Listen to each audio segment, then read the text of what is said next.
All right, in this video I'm going to show you how to use a tool called Virtual Pedigree to find cousins that need ordinances in the temple done.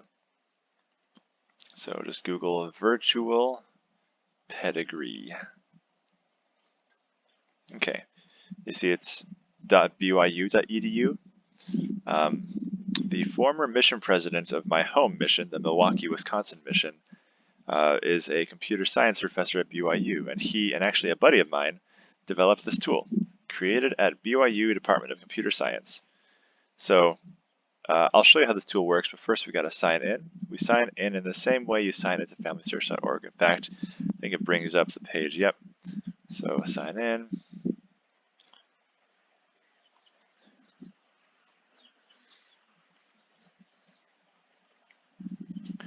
Okay.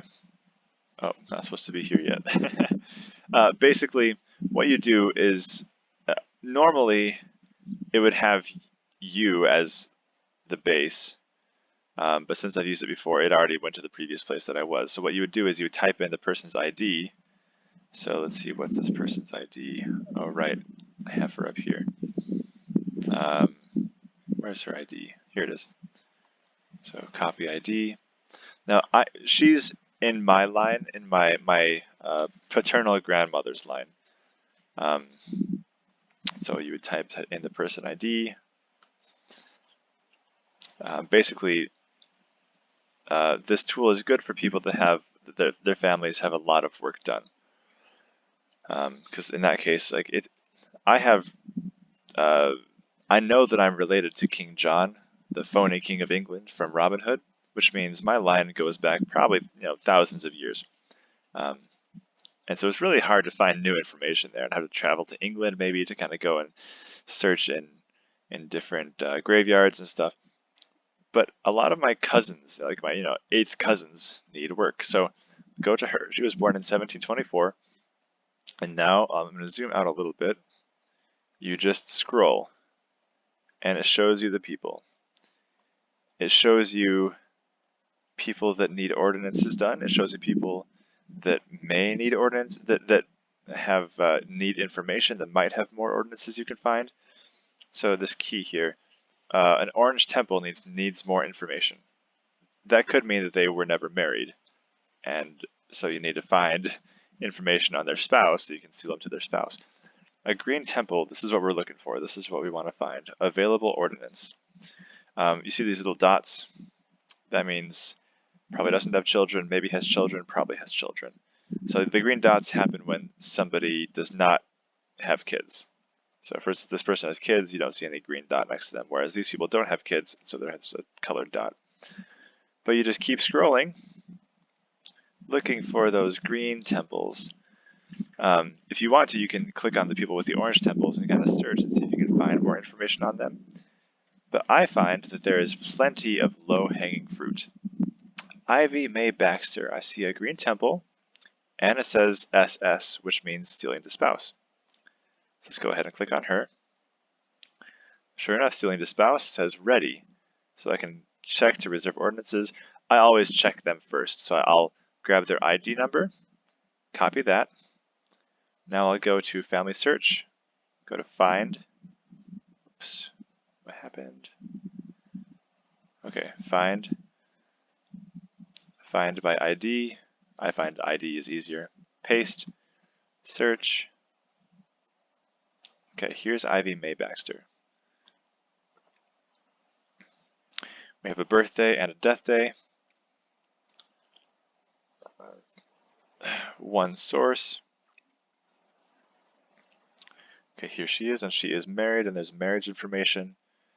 Joseph Henry Ireland is her husband, and everything is green, which means it's available for reserving the ordinance. Great, I just found a person who needs to have all of his work done, and a couple that needs to be sealed. They don't have any children. I could search, but even if they did have children, I wouldn't be able to do the ordinances for another 10 years or so, because the kids would be born around 1920, which means I'd have to wait till around 1930 before I can do any ordinances. So anyway, let's go to her husband, Joseph Henry Ireland.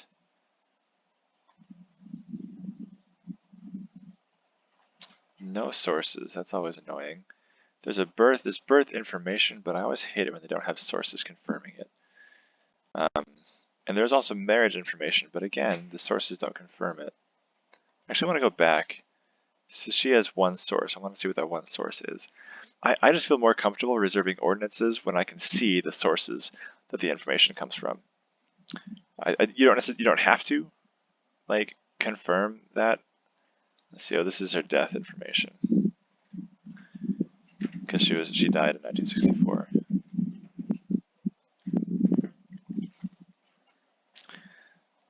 Okay. Yep. All it says is that she died and was buried. Okay. Sometimes it'll give you a spouse or parents or something. So let's go back to her husband. So two things I want to do. I want to go to find and see if I can see if there are any other Joseph Henry Irelands out there. Hey look, there's a possible duplicate that showed up over here. So let's go ahead and click on him. Let's see who this guy is. Joseph Henry Ireland, born same year. No spouse though. Okay. Probably not related to this guy. Yep, no relationship found. Ordinances appear to be all done, but sealing to spouse is not done. Okay. So that means that there is another Joseph Henry Ireland. He has all his work done except sealing the spouse. So what I will do, and I'm not going to show you this right now, it's a little bit complicated, but I'll go into possible duplicates, combine these two records of the two Joseph Henry Irelands, and then that will allow me to reserve the sealing ordinance between Ivy Mae Baxter and her husband. Let's go back to virtual pedigree. And I think when I had checked this line earlier, I thought I saw one more. And you kind of just keep scrolling down in virtual pedigree, looking and watching as things load. Oh, I see faces. Whenever there are faces, that generally means that the work has been done quite extensively. I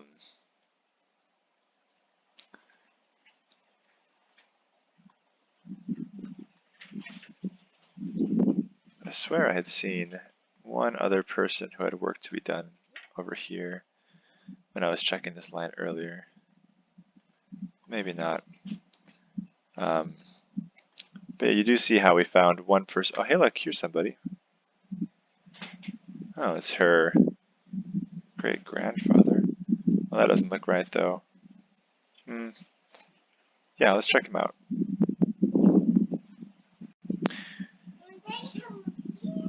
The further back in time you go, a lot of times the less reliable the information gets. So let's just go to find.